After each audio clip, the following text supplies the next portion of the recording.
मनोजवं मारुततुल्यवेगं जितेन्द्रियं बुद्धिमतां वरिष्ठं श्रीरामदूतं शरणं प्रपद्ये। मित्राणि धनधान्यानि प्रजानां सम्मतानि जननी जन्मभूमिश्च स्वर्गादपि गरीयसी। मित्र, धन, धान्य या सर्वांचा जगात सन्मान आहेच, परंतु जननी आणि जन्मभूमी हे मात्र स्वर्गाहूनही श्रेष्ठ आहेत. अर्थात आपले पूर्वज ज्या गावी जन्मले ते आपलं कराडे खुर्द गाव रायगड जिल्ह्याच्या पनवेल तालुक्यातील पाताळगंगेच्या तीरावर वसलेलं निसर्गरम्य सुंदर टुमकार गाव. तर आपण आज या ठिकाणी जे जमलेले आहोत ते ह्या मूर्तीचं शेंदूर लेपन ज्याला म्हणतात असा कार्यक्रमाकरता आज आपण इथे जमलो आहे. हे साधारणतः या ठिकाणी आज आपण काय करणार आहोत तर ही जी मूर्ती आहे ह्याच्यावरती कालांतराने वातावरणाच्या प्रभावामुळे आणि जो काही वेळोवेळी त्याच्यावरती शेंदूर चढवला जातो त्या अनुषंगाने ह्या मूर्तीवरती जे काही थर जमा होतात ते उतरवून ती मूर्ती परत नीट रूपात आणण्याचं काम जे असतं ते आज आपण इथे सुरू करतो आहे. आणि आज ते काम सुरुवात होऊन त्याची साधारणतः एक 8 ते 10 दिवस ते काम पूर्ण चालेल आणि त्यानंतर परत त्या मूर्तीची प्रतिष्ठापना या ठिकाणी केली जाईल. त्या काळामध्ये जी काही देवळाची डागडुजी म्हणा किंवा जे काही आपल्याला त्याचं सुशोभीकरण करायचं आहे तेही काम त्या ठिकाणी त्या वेळेमध्ये केलं जाईल. आणि असं हे काम आज आपण करतो आहे. आज आपल्याकडून म्हणजे हे साधारणतः असं म्हटलं जातं की एका आपल्या आयुष्यामध्ये एकदा जरी हे करायला मिळालं तरी ती खूप मोठी गोष्ट असते, कारण हे काही सारखं करता येतं किंवा हे मिळतं अशातला भाग नाही. त्यामुळे आज देवाच्या दयेने आपल्याला ते भाग्य लाभलं आहे. याकरता आम्ही देवाचे अत्यंत म्हणजे आमच्यावरती उपकार आहेत की आपल्याला हे करायला मिळतं आहे आणि आपण हे कार्य करूया. तुम्ही आमच्याबरोबर आहात त्यामुळे आणि मारुतीराय पाठीशी आहे त्यामुळे आपलं कार्य छानच होईल याबद्दल वाद नाही. या गावाची ख्याती काय म्हणून सांगावी. ऐतिहासिक दिवाणजींचा वाडा, हेमाडपंथी शंकराचं मंदिर, ग्रामदेवता श्री गारमाता आणि रामदास स्वामींनी वसवलेलं पुरातन मारुती मंदिर. या पुरातन मारुती मंदिरात गेली 142 वर्ष श्री हनुमान जन्मोत्सव प्रथेप्रमाणे साजरा केला जातो. चैत्र शुद्ध एकादशीला उदक शांतीने या उत्सवाची सुरुवात होते आणि याच दिवशी मारुतीला शेंदूर लावला जातो. ही प्रथा गेली 142 वर्ष अविरत चालू आहे. प्रथेप्रमाणे गेली अनेक वर्ष या मूर्तीवर शेंदूर लावल्याने किमान इंचभर जाड असा थर तयार झाला होता, ज्यामुळे मूर्तीची सुबकता काही प्रमाणात बदलली होती. मूर्ती मूळ सुबक रूपात यावी यासाठी मूर्तीचे वज्रलेपन व शेंदूर पुनर्लेपन करावे असं ग्रामस्थांनी ठरवलं. मूर्तीच्या वज्रलेपन आणि शेंदूर पुनर्लेपनासाठी मारुतीची तत्व काढणं धार्मिक विधीनुसार अपेक्षित होतं.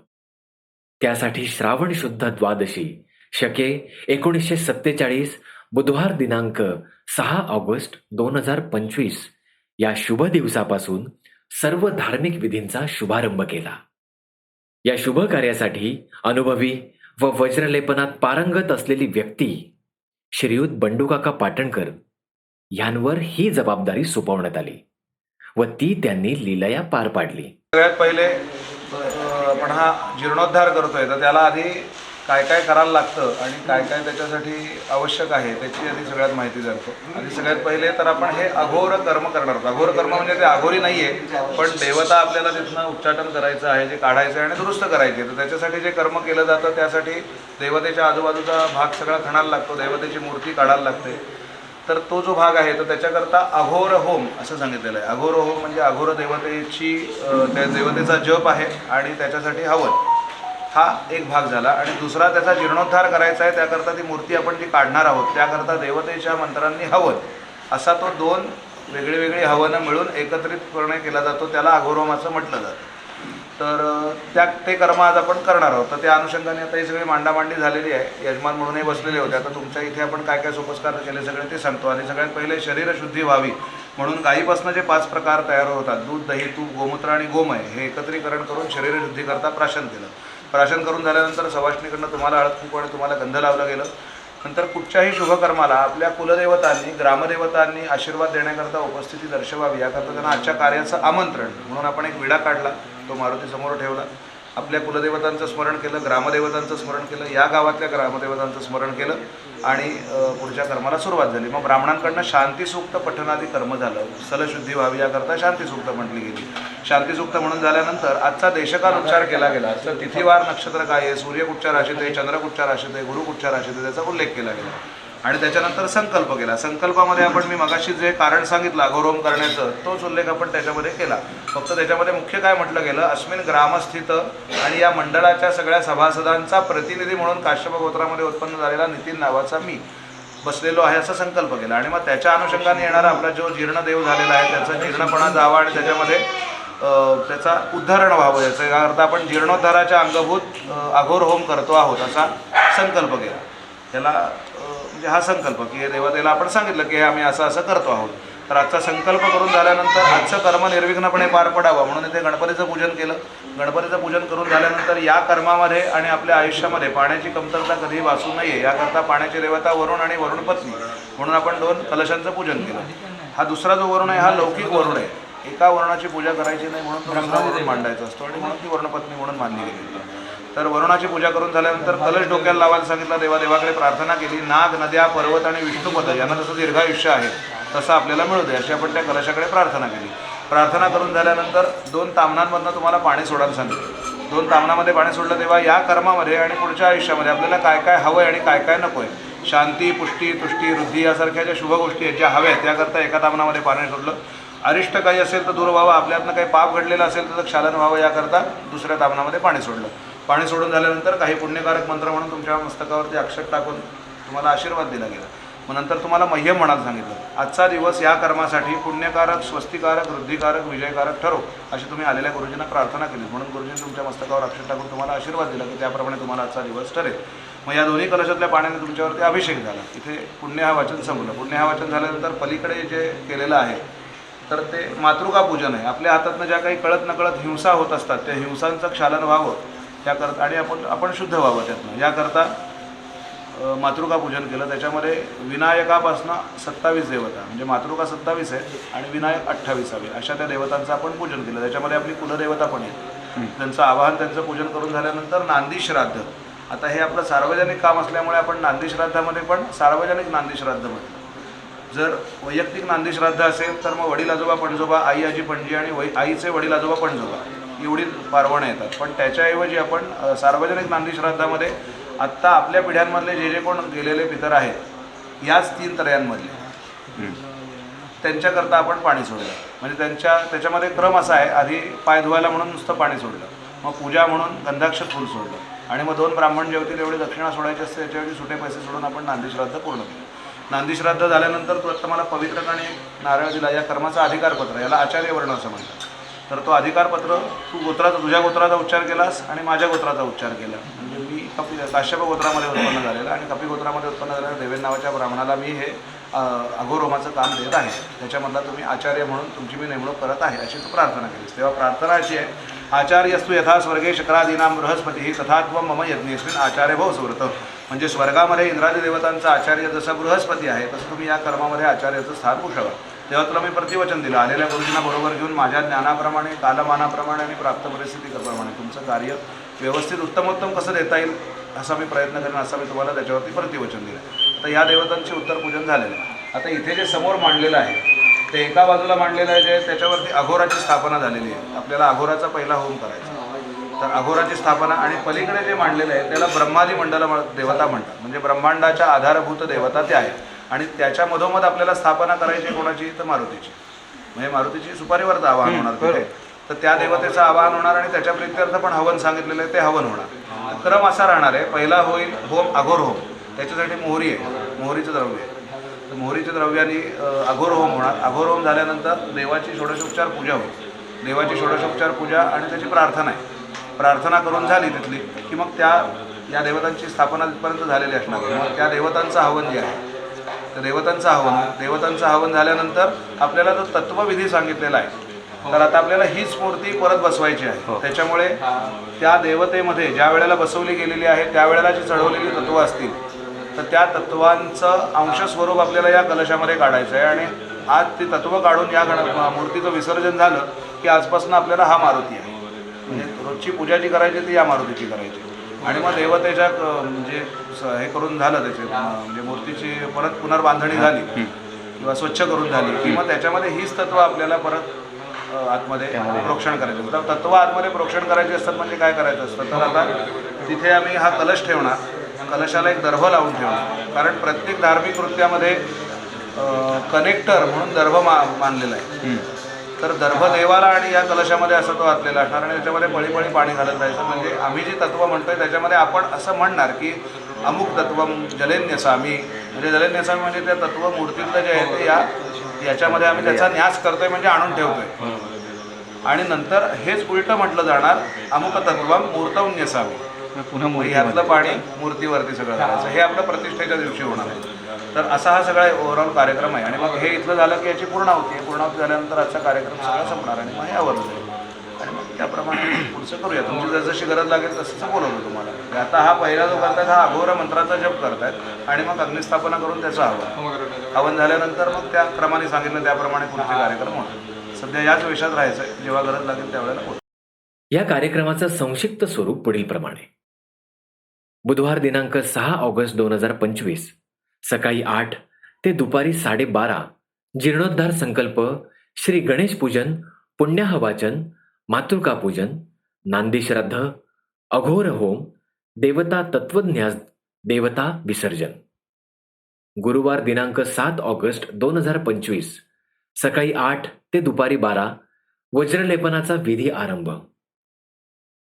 बुधवार दिनांक 13 ऑगस्ट 2025 सकाळी 7 ते दुपारी 1 शांती होम, प्रतिष्ठा प्रधान संकल्प, श्री गणेश पूजन, पुण्याह वाचन, मातृका पूजन, नांदी श्राद्ध, नवीन मूर्तीसाठी अग्नुत्तारण, जलाधिवास, ध्यानधिवास, देवता स्थापन, वास्तु होम, ग्रह होम, देवता पर्याय होम. गुरुवार दिनांक 14 ऑगस्ट 2025 सकाळी 8 ते दुपारी 12:30 देवता पर्याय होम, तत्वन्यास, प्राणप्रतिष्ठा, बलिदान पूर्णाहुती, आशीर्वाद, पूजा, आरती. या पूर्ण शुभ कार्यास समस्त गावकऱ्यांनी नेहमीप्रमाणे सर्वतोपरी हातभार लावला. मनोजवं मारुततुल्यवेगं जितेन्द्रियं बुद्धिमतां वरिष्ठं वातात्मजं वानरयूथमुख्यं श्रीरामदूतं शरणं प्रपद्ये.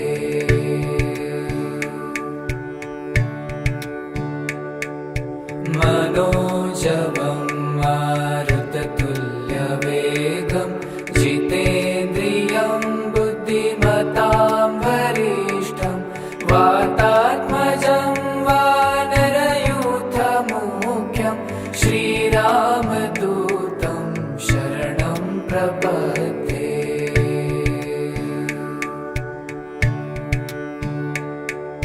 मनोजवं मारुततुल्यवेगं जितेन्द्रियं बुद्धिमतां वरिष्ठं वातात्मजं वानरयूथमुख्यं श्रीरामदूतं शरणं प्रपद्ये.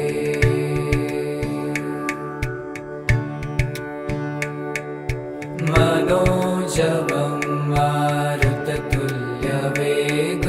जितेन्द्रियं बुद्धिमतां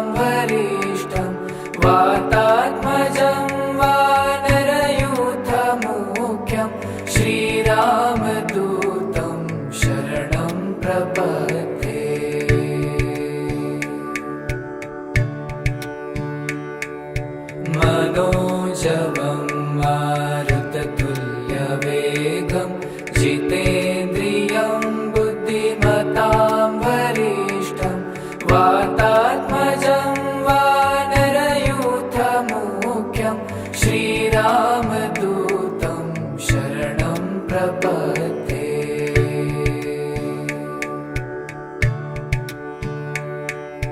मनोजवं मारुततुल्यवेगं जितेन्द्रियं बुद्धिमतां वरिष्ठं वातात्मजं वानरयूथमुख्यं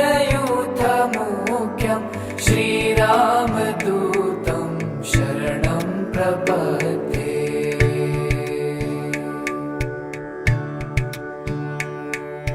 मनोजवं मारुततुल्यवेगं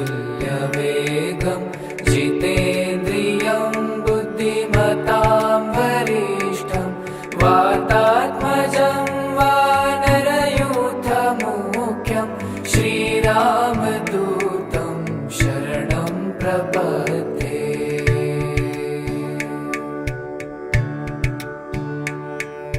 मनोजवं मारुततुल्यवेगं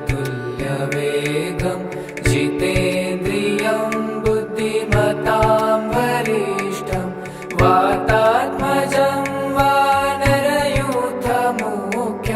श्रीरामदूतं शरणं प्रपद्ये।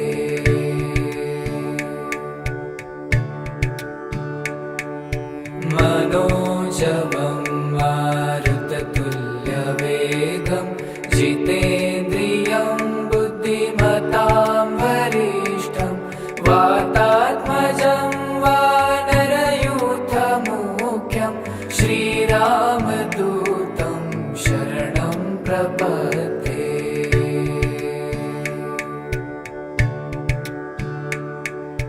मनोजवं मारुततुल्यवेगं जितेन्द्रियं बुद्धिमतां वरिष्ठं वातात्मजं वानरयूथमुख्यं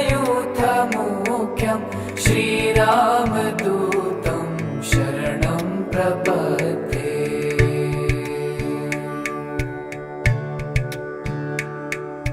मनोजवं मारुततुल्यवेगं जितेन्द्रियं बुद्धिमतां वरिष्ठं वातात्मजं वानरयूथमुख्यं श्रीरामदूतं शरणं प्रपद्ये।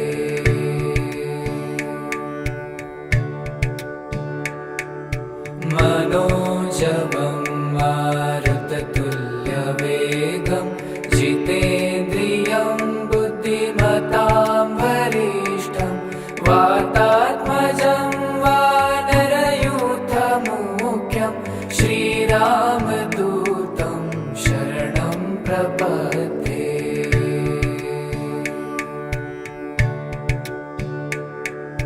मनोजवं मी दत्तात्रय दामोदर पाटणकर, मुक्काम पोस्ट चिखले, तालुका पनवेल.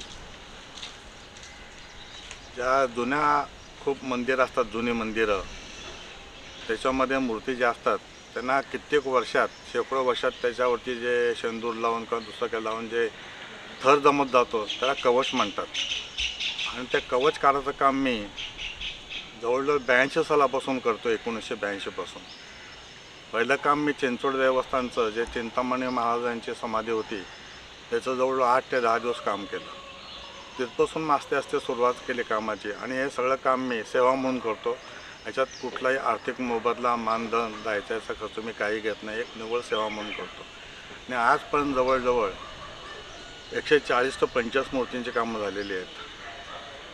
त्याच्यापैकी आत्ताच एक लॉकडाऊनमध्ये मी ओझरला पण होतो 2-3 दिवस राहायला. काही मूर्ती ज्या काढतात, छोट्या असतात, त्या जागा नसते काम करत, तर माझ्याकडे घरी आणून देतात. मी घरी आत्ताच एक 8 दिवसापूर्वी खोपळीजवळची एक मूर्ती दिलेली आहे मारुतीची त्यांना करून. एक तिथे मर्यायची होती, एक पेंट भागातली कामं झाली. अशा तऱ्हेनं माझं काम चालू असतं. आणि त्यांच्याकडून मात्र मी एक पत्र घेतो, कारण काय असतं, मानसशास्त्र फार वेगळं असतं.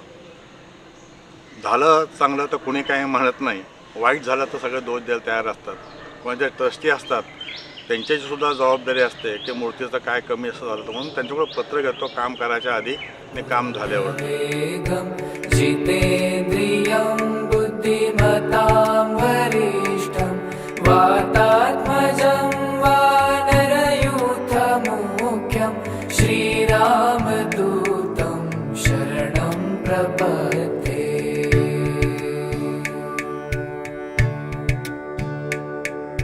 मनोजवं मारुततुल्यवेगं जितेन्द्रियं बुद्धिमतां वरिष्ठं वातात्मजं वानरयूथमुख्यं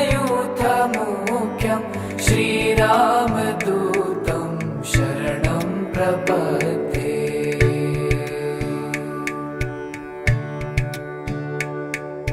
मनोजवं मारुततुल्यवेगं जितेन्द्रियं बुद्धिमतां वरिष्ठं वातात्मजं वानरयूथमुख्यं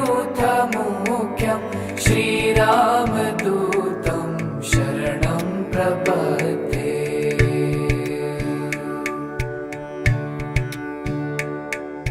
मनोजवं मारुततुल्यवेगं जितेन्द्रियं बुद्धिमतां वरिष्ठं वातात्मजं वानरयूथमुख्यं श्रीरामदूतं शरणं प्रपद्ये.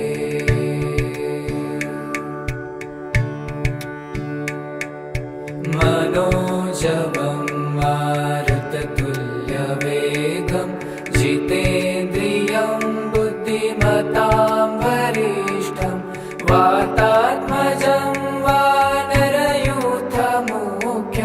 श्रीरामदूतं शरणं प्रपद्ये.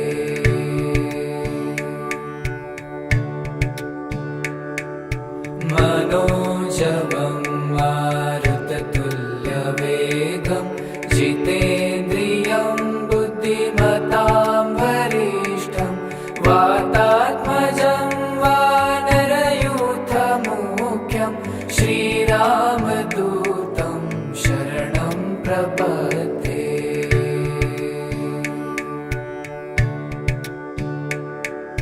मनोजवं मारुततुल्यवेगं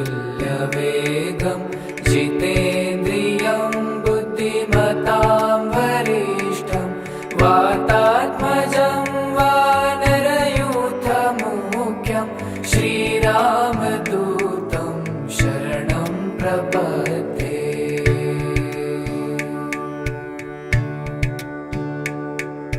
मनोजवं मारुततुल्यवेगं जितेन्द्रियं बुद्धिमतां वरिष्ठं वातात्मजं वानरयूथमुख्यं श्रीरामदूतं शरणं प्रपद्ये.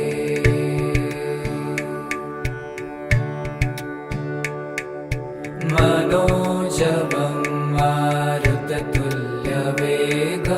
जितेन्द्रियं बुद्धिमतां वरिष्ठं वातात्मजं वानरयूथमुख्यं श्रीरामदूतं शरणं प्रपद्ये.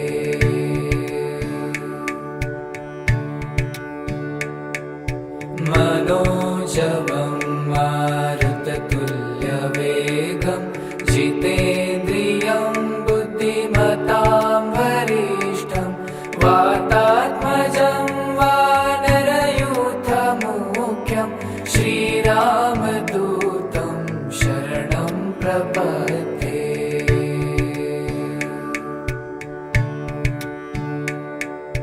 मनोजवं मारुततुल्यवेगं जितेन्द्रियं बुद्धिमतां वरिष्ठं वातात्मजं वानरयूथमुख्यं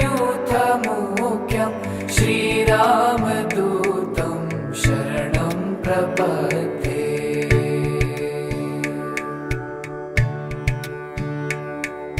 मनोजवं मारुततुल्यवेगं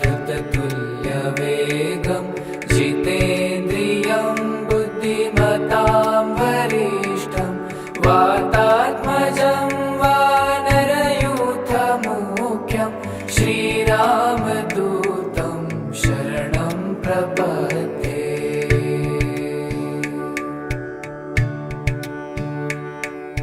मनोजवं मारुततुल्यवेगं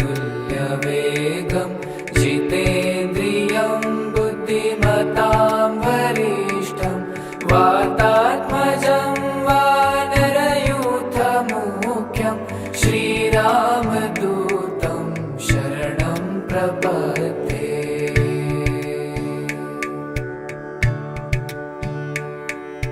मनोजवं मारुततुल्यवेगं जितेन्द्रियं बुद्धिमतां वरिष्ठं वातात्मजं वानरयूथमुख्यं श्रीरामदूतं शरणं प्रपद्ये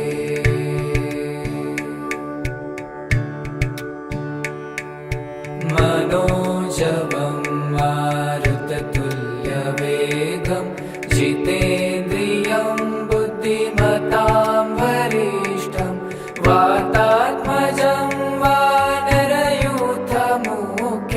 श्रीरामदूतं शरणं प्रपद्ये इव्हेंट झाला एक पण ते परंपरागत आहे. जवळजवळ म्हणजे आमच्या माहितीमध्ये 140-42 वर्ष मागच्या वर्षी झालं उत्सव नोन डॉक्युमेंटेशनमध्ये. त्याच्या आधी किती होतं आम्हाला माहीत नाही. ओके. आम्हाला जे नोन डॉक्युमेंटेशन आहे ते साधारण 140-42 वर्ष आपल्या उत्सवाला झाली असं आहे. ओके. आधीच आम्हाला माहितीच नाही आहे काय आहे ते. आणि दुसरी गोष्ट अशी की ह्या शंकरच्या देवळाचा उल्लेख बॉम्बे गॅझेटमध्ये आहे. ओके.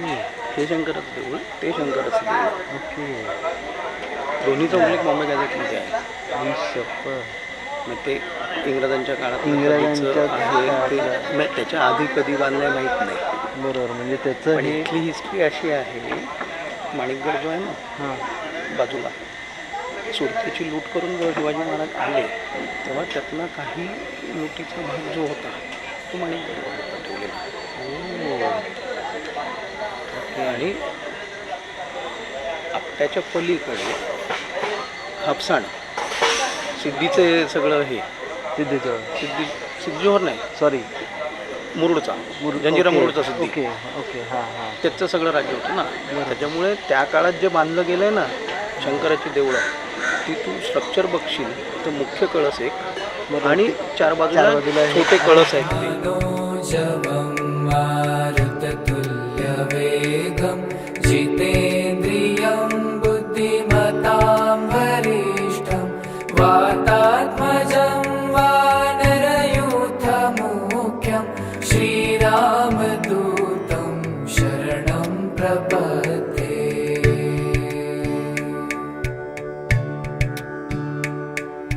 मनोजवं मारुततुल्यवेगं जितेन्द्रियं बुद्धिमतां वरिष्ठं वातात्मजं वानरयूथमुख्यं श्रीरामदूतं शरणं प्रपद्ये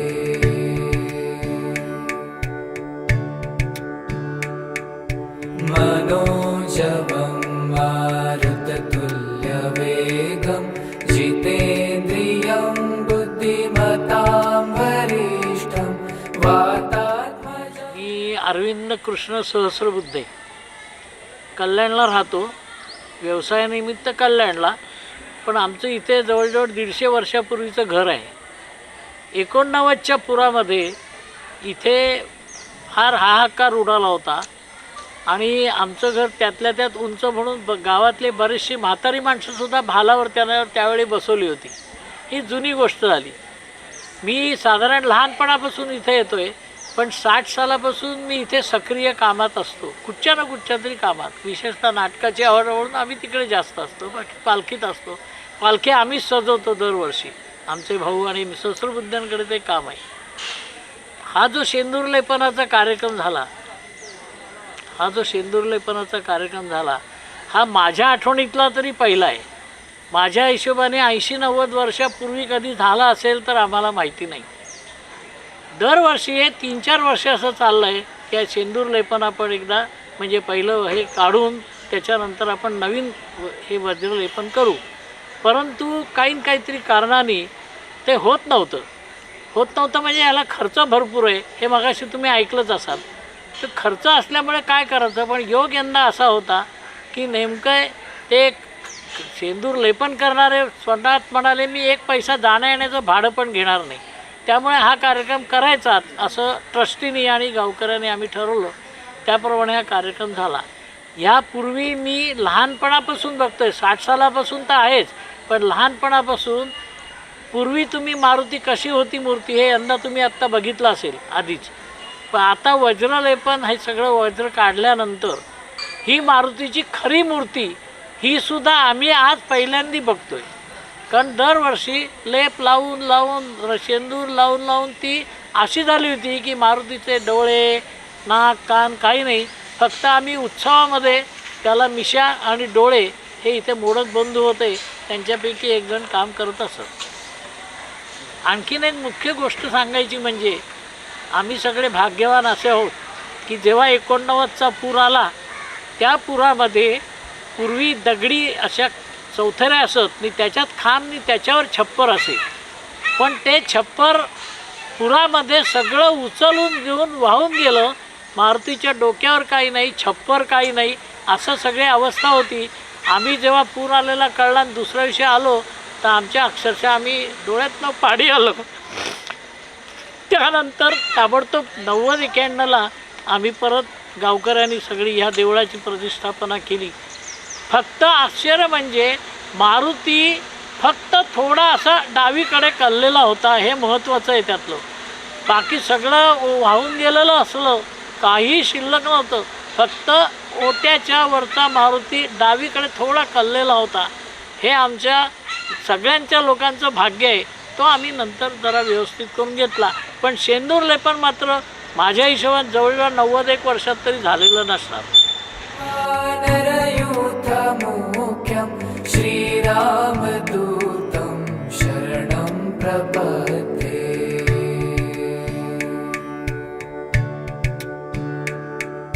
मनोजवं मारुततुल्यवेगं जितेन्द्रियं बुद्धिमतां वरिष्ठं वातात्मजं वानरयूथमुख्यं श्रीरामदूतं शरणं प्रपद्ये.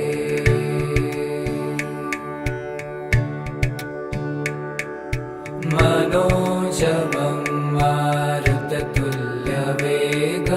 जितेन्द्रियं बुद्धिमतां वरिष्ठं वातात्मजं वानरयूथमुख्यं श्रीरामदूतं शरणं प्रपद्ये.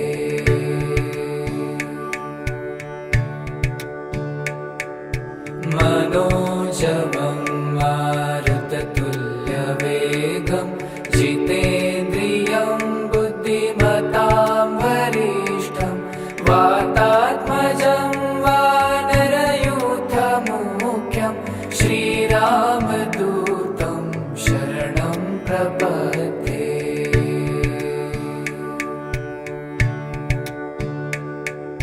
मनोजवं मारुततुल्यवेगं जितेन्द्रियं बुद्धिमतां वरिष्ठं वातात्मजं वानरयूथमुख्यं श्रीरामदूतं शरणं प्रपद्ये.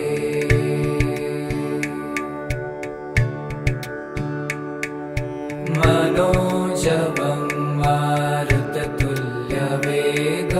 जितेन्द्रियं बुद्धिमतां वरिष्ठं वातात्मजं वानरयूथमुख्यं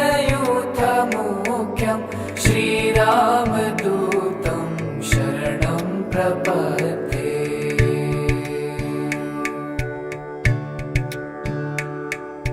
मनोजवं मारुततुल्यवेगं जितेन्द्रियं वातात्मजं वानरयूथम् मी वामन मोडक कराडे गावामध्येच माझा जन्म झालेला आहे आणि आता माझं वय 60 पूर्ण झालेलं आहे. 1989 साली 24 जुलैला आपल्या गावामध्ये महापूर आला होता आणि त्या महापुरामध्ये आपलं पूर्वीचं हनुमान मंदिर पूर्णपणे वाहून गेलं होतं आणि तिथे फक्त हनुमानाची मूर्ती आहे तशी शाबूत राहिलेली होती. आता त्यानंतर सगळ्यांची परिस्थिती त्यावेळेला गावामध्ये गरिबीची होती. बरीचशी गावामधली घरं वाहून गेलेली होती. बरीचशी कामं आम्ही सगळ्यांनी मिळून केली आणि प्रत्येकाची घरं बिरं साफ करून असं सगळं ते काम केलेलं होतं. मारुतीच्या देवळाच्या बाबतीत सांगायचं झालं तर मारुतीचा त्यावेळेला जीर्णोद्धार आम्ही केला, पण त्यावेळेला कोणाकडे फार पैसा अडका वगैरे असं नसल्यामुळे परिस्थितीनुरूप जसं संकलन झालं त्या हिशोबाने आम्ही मारुती मंदिराची केलं, जीर्णोद्धार केला. तर मारुतीचा जीर्णोद्धार केला त्यावेळेला मारुती पूर्ण त्यावेळेला खाली काढला होता, परत बसवला होता. चौथऱ्याचं परत आम्ही सिमेंटीकरण वगैरे केलं आणि त्या मारुतीच्या खाली आम्ही त्यावेळेला एका प्लॅस्टिकच्या डबीमध्ये बरेच प्लॅस्टिकच्या पिशव्या गुंडाळून आतमध्ये एक लेख लिहून ठेवलेला होता की आम्ही काही गावातले ज्या लोकांनी हे कामं केली होती त्या लोकांची 7-8 लोकांची नावं लिहून तशी ठेवली होती की या लोकांनी याच्यामध्ये जीर्णोद्धार केलेला आहे आणि भरपूर जुनी नाणी त्या मारुतीच्या खाली आम्ही बांधकामामध्ये टाकलेली होती. आता जेव्हा आम्हाला आमच्या हयातीत पुन्हा हे सगळं करावं लागेल असं कल्पना त्यावेळेला नव्हतीच, पण जेव्हा आता परत मारुतीचं शेंदूर लेपनाचा कार्यक्रम करायचा ठरला त्यावेळेला जेव्हा मारुती पुन्हा आम्ही बाहेर काढला तर त्यावेळेला मारुतीच्या खाली आम्हाला ती त्यावेळची जुनी नाणी वगैरे सगळी सापडली आणि तो पेपरही सापडला. परंतु 2005 साली एक महापूर परत येऊन गेलेला होता आणि त्या पुरामध्ये मारुती पूर्णपणे बुडलेला होता. कदाचित ते पाणी आतमध्ये जाऊन ती चिठ्ठी जी आम्ही टाकलेली होती ती सगळी पूर्णपणे भिजलेली होती. त्यामुळे चिठ्ठी आम्हाला सापडली, पण त्याच्यावरती काय लिहिलेलं होतं ते आम्हाला पूर्णपणे कधीच बघता आलं नाही, वाचायला ते मिळालं नाही. परंतु नाणी मात्र सगळी आम्हाला मिळालेली आहे. आता आमच्या आयुष्यामध्ये आम्हाला आनंदाचा क्षण असा की ही जी गोष्ट आहे की आमच्या आयुष्यामध्ये ही दुसऱ्यांदा आता परत झालेली आहे. आता शेंदूर लेपनाच्या निमित्ताने आम्ही ते मारुती पुन्हा बाहेर काढला होता आणि आता पुन्हा व्यवस्थित सागर संगीत पूजा अर्चा करून मारुतीची स्थापना पुन्हा श्रीरामदूतं शरणं प्रपद्ये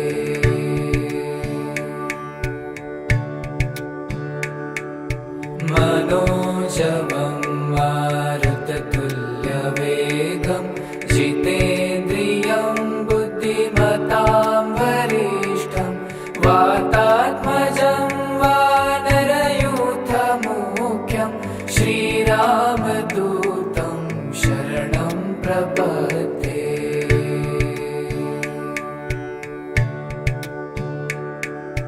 मनोजवं मारुततुल्यवेगं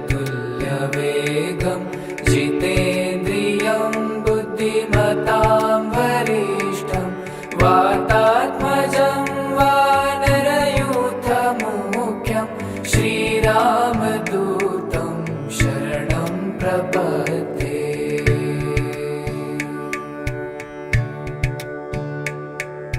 मनोजवं मारुततुल्यवेगं जितेन्द्रियं बुद्धिमतां वरिष्ठं वातात्मजं वानरयूथमुख्यं श्रीरामदूतं शरणं प्रपद्ये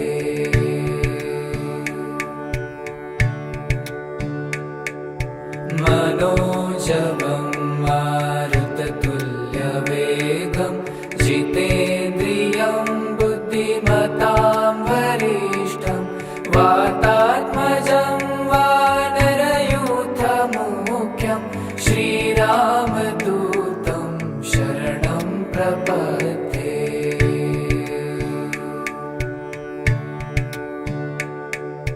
मनोजवं मारुततुल्यवेगं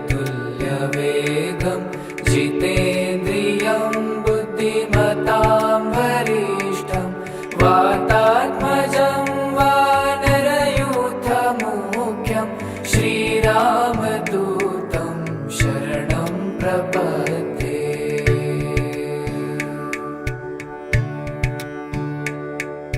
मनोजवं मारुततुल्यवेगं जिते सदा गोपाळ शिववैद्य हे माझं नाव. 51 साली मी इथे आले लग्न होऊन. त्या वर्षी साधा उत्सव होता. आरती रात्री पालखी निघायची. साधारण माझ्या लग्नाच्या आधी लोक म्हणतात 200 वर्षापूर्वीचं आहे हे असं. तेव्हा अगदी साधा उत्सव असायचा. म्हणजे बरोबरीच्या बायका आम्ही देवळामध्ये यायचो, उत्सव करायचो. रात्री पालखी निघायची गावात सगळ्या. आम्ही ओवाळायचो प्रत्येकजण प्रत्येक दाराशी प्रत्येक. आणि सगळ्या बरोबरीच्या बायका ज्या होतो त्या आम्ही गावात देवळात येऊन आम्ही काय भाज्या चिरायचो, हे करायचो असं. आणि एक जेवणावळ त्यावेळेला होत होती. त्यावेळेला आमटी भात भाजी एवढाच फक्त असायचं जेवणावर. बाकी सगळं साधं अगदी असायचं त्याच्यामध्ये देवळामध्ये. आणि आम्ही सगळं म्हणजे तेव्हा असं आम्हाला खूप मजा वाटायची. तेव्हा इथे गाड्यांची सोय नव्हती, काही नव्हती. लोक होडीतनं यायची, होडीतनं जायची. पण तेव्हा लोक उत्सव फार लोकांना असायचा आणि लोक अगदी मजेने यायची अगदी आणि आनंदाने उत्सव करत असत. आणि सगळे आम्ही आनंदात असं म्हणजे देवळामध्ये येऊन हे करत. धियं बुद्धिमतां वरिष्ठं वातात्मजं वानरयूथमुख्यं श्रीरामदूतं शरणं प्रपद्ये.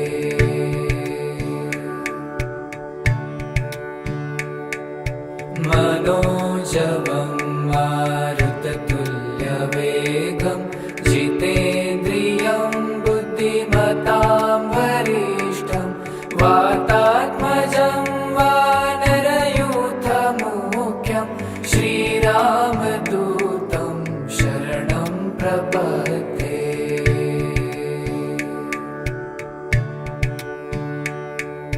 मनोजवं मारुततुल्यवेगं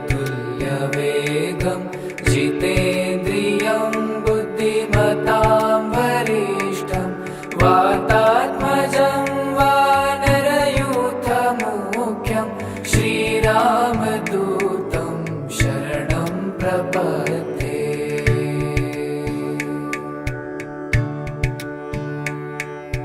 मनोजवं मारुततुल्यवेगं जितेन्द्रियं बुद्धिमतां वरिष्ठं वातात्मजं वानरयूथमुख्यं श्रीरामदूतं शरणं प्रपद्ये.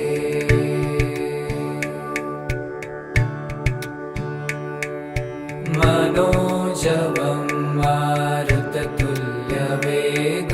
जितेन्द्रियं बुद्धिमतां वरिष्ठं वातात्मजं वानरयूथमुख्यं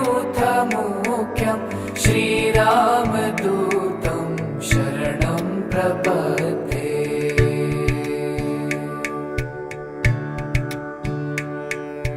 मनोजवं मारुततुल्यवेगं जितेन्द्रियं बुद्धिमतां वरिष्ठं वातात्मजं वानरयूथमुख्यं श्रीरामदूतं शरणं प्रपद्ये.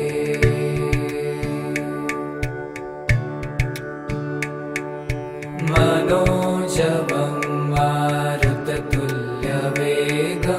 जितेन्द्रियं बुद्धिमतां वरिष्ठं वातात्मजं वानरयूथमुख्यं श्रीरामदूतं शरणं प्रपद्ये.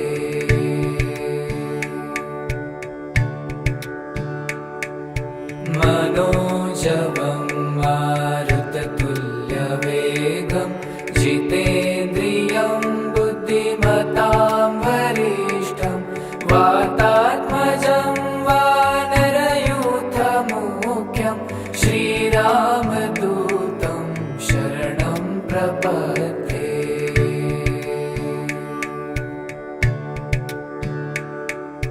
मनोजवं मारुततुल्यवेगं जितेन्द्रियं बुद्धिमतां वरिष्ठं वातात्मजं वानरयूथमुख्यं श्रीरामदूतं शरणं प्रपद्ये.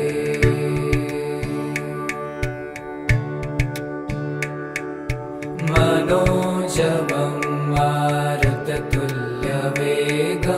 जितेन्द्रियं बुद्धिमतां वरिष्ठं वातात्मजं वानरयूथमुख्यं श्रीरामदूतं शरणं प्रपद्ये।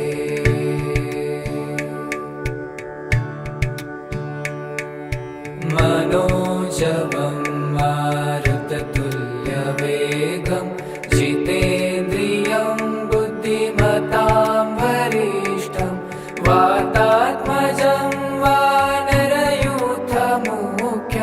श्रीरामदूतं शरणं प्रपद्ये।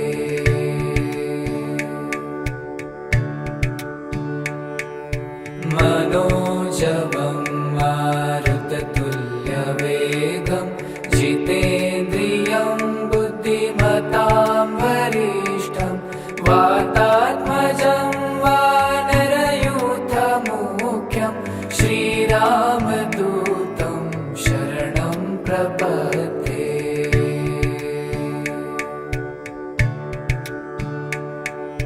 मनोजवं मारुततुल्यवेगं जितेन्द्रियं बुद्धिमतां वरिष्ठं वातात्मजं वानरयूथमुख्यं श्रीरामदूतं शरणं प्रपद्ये।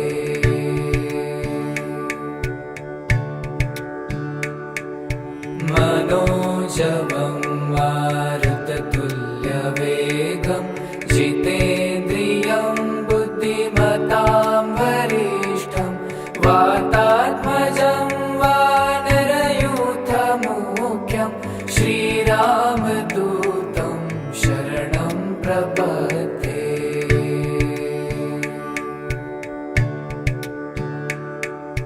मनोजवं मारुततुल्यवेगं जितेन्द्रियं बुद्धिमतां वरिष्ठं वातात्मजं वानरयूथमुख्यं श्रीरामदूतं शरणं प्रपद्ये।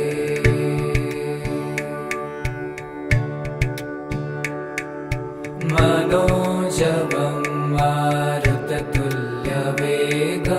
जितेन्द्रियं बुद्धिमतां वरिष्ठं वातात्मजं वानरयूथमुख्यं श्रीरामदूतं शरणं प्रपद्ये।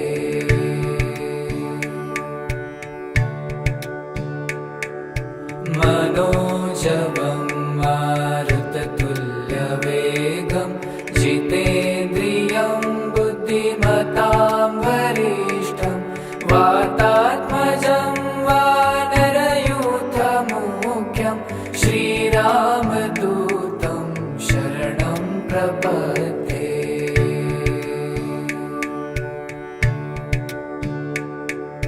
मनोजवं मारुततुल्यवेगं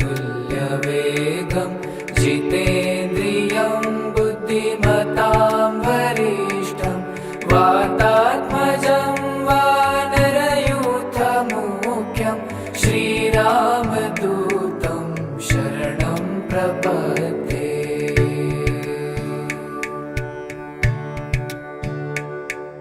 मनोजवं मारुततुल्यवेगं जितेन्द्रियं बुद्धिमतां वरिष्ठं वातात्मजं वानरयूथमुख्यं श्रीरामदूतं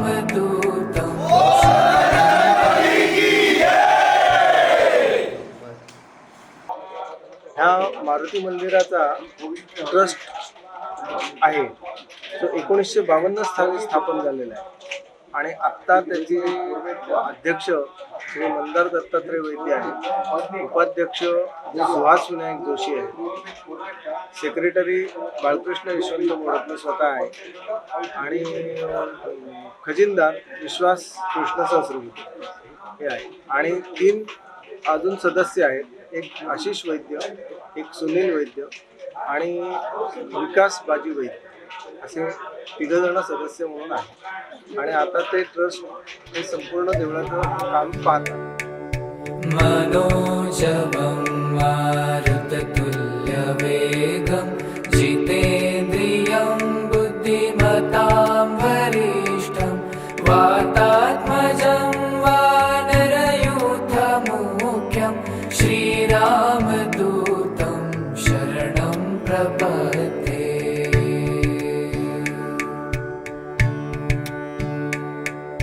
मनोजवं मारुततुल्यवेगं जितेन्द्रियं बुद्धिमतां वरिष्ठं वातात्मजं वानरयूथमुख्यं श्रीरामदूतं शरणं प्रपद्ये.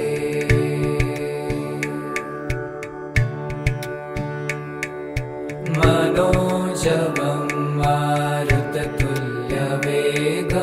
जितेन्द्रियं बुद्धिमतां वरिष्ठं वातात्मजं वानरयूथमुख्यं श्रीरामदूतं शरणं प्रपद्ये.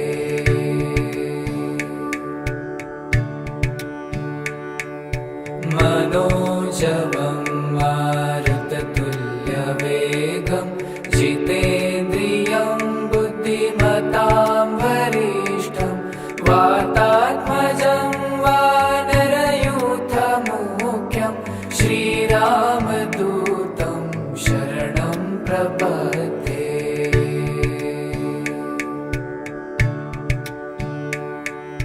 मनोजवं मारुततुल्यवेगं जितेन्द्रियं बुद्धिमतां वरिष्ठं वातात्मजं वानरयूथमुख्यं श्रीरामदूतं शरणं प्रपद्ये.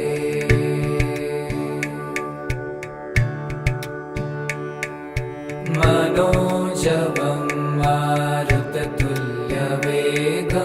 जितेन्द्रियं बुद्धिमतां वरिष्ठं वातात्मजं वानरयूथमुख्यं श्रीरामदूतं शरणं प्रपद्ये.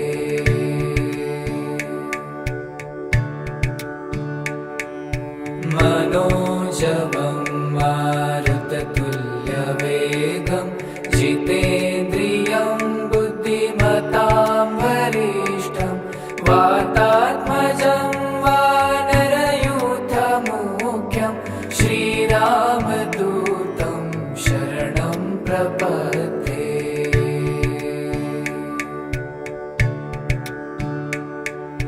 मनोजवं मारुततुल्यवेगं जितेन्द्रियं बुद्धिमतां वरिष्ठं वातात्मजं वानरयूथमुख्यं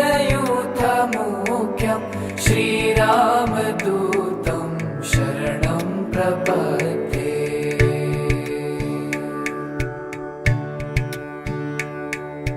मनोजवं मारुततुल्यवेगं जितेन्द्रियं बुद्धिमतां वरिष्ठं वातात्मजं वानरयूथमुख्यं श्रीरामदूतं शरणं प्रपद्ये.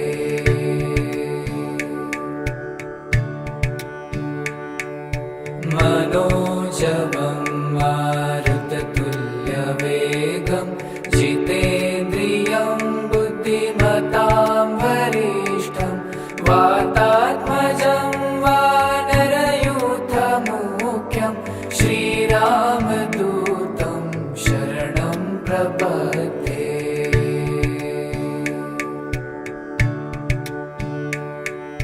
मनोजवं मारुततुल्यवेगं जितेन्द्रियं बुद्धिमतां वरिष्ठं वातात्मजं वानरयूथमुख्यं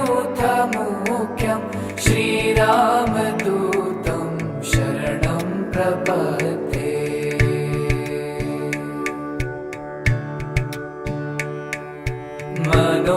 मनोजवं मारुततुल्यवेगं जितेन्द्रियं बुद्धिमतां वरिष्ठं वातात्मजं वानरयूथमुख्यं श्रीरामदूतं शरणं प्रपद्ये।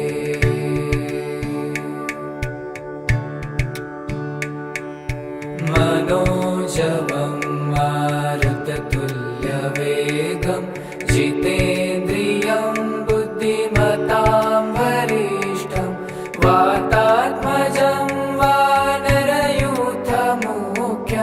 श्रीरामदूतं शरणं प्रपद्ये।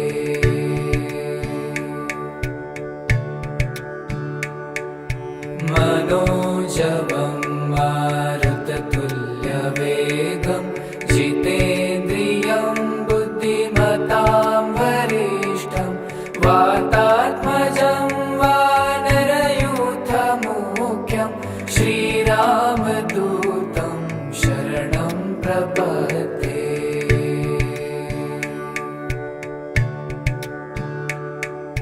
मनोजवं मारुततुल्यवेगं जितेन्द्रियं बुद्धिमतां वरिष्ठं वातात्मजं वानरयूथमुख्यं श्रीरामदूतं शरणं प्रपद्ये।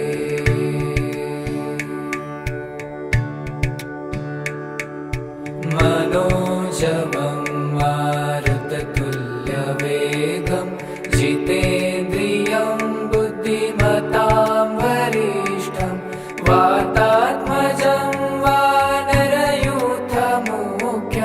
श्रीरामदूतं शरणं प्रपद्ये।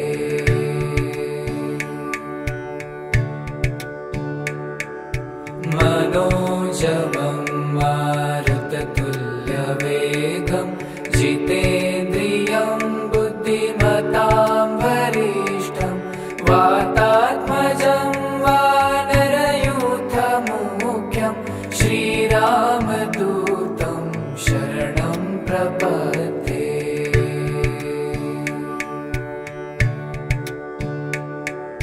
मनोजवं मारुततुल्यवेगं जितेन्द्रियं बुद्धिमतां वरिष्ठं वातात्मजं वानरयूथमुख्यं श्रीरामदूतं शरणं प्रपद्ये।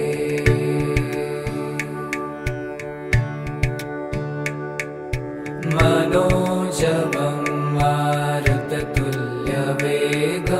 जितेन्द्रियं बुद्धिमतां वरिष्ठं वातात्मजं वानरयूथमुख्यं श्रीरामदूतं शरणं प्रपद्ये।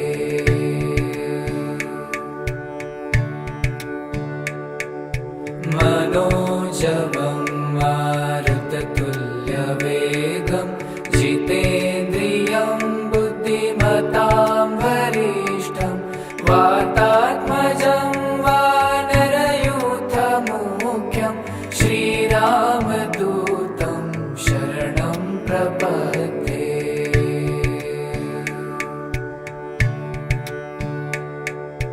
मनोजवं मारुततुल्यवेगं जितेन्द्रियं बुद्धिमतां वरिष्ठं वातात्मजं वानरयूथमुख्यं श्रीरामदूतं शरणं प्रपद्ये।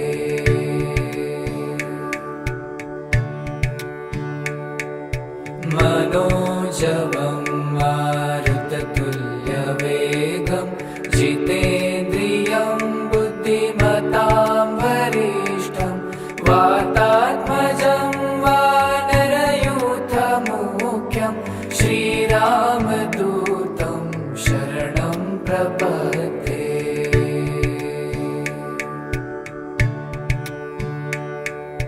मनोजवं मारुततुल्यवेगं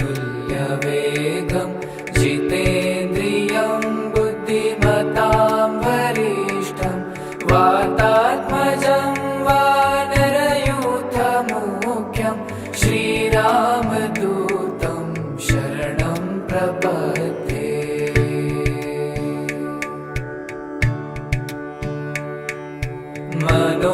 मनोजवं मारुततुल्यवेगं जितेन्द्रियं बुद्धिमतां वरिष्ठं वातात्मजं वानरयूथमुख्यं श्रीरामदूतं शरणं प्रपद्ये।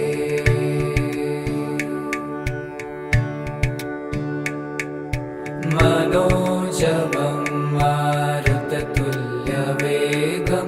जितेन्द्रियं बुद्धिमतां वरिष्ठं वातात्मजं वानरयूथमुख्यं श्रीरामदूतं शरणं प्रपद्ये।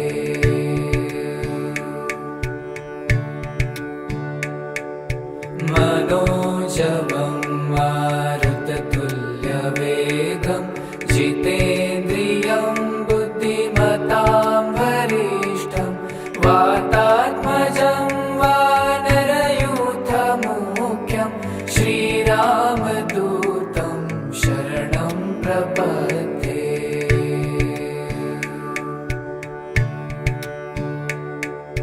मनोजवं मारुततुल्यवेगं जितेन्द्रियं बुद्धिमतां वरिष्ठं वातात्मजं वानरयूथमुख्यं श्रीरामदूतं शरणं प्रपद्ये।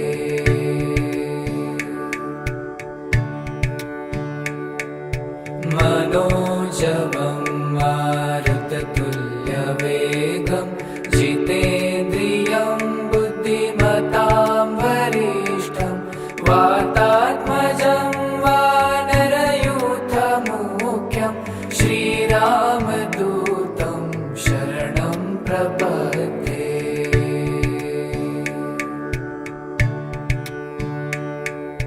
मनोजवं मारुततुल्यवेगं जितेन्द्रियं बुद्धिमतां वरिष्ठं वातात्मजं वानरयूथमुख्यं श्रीराम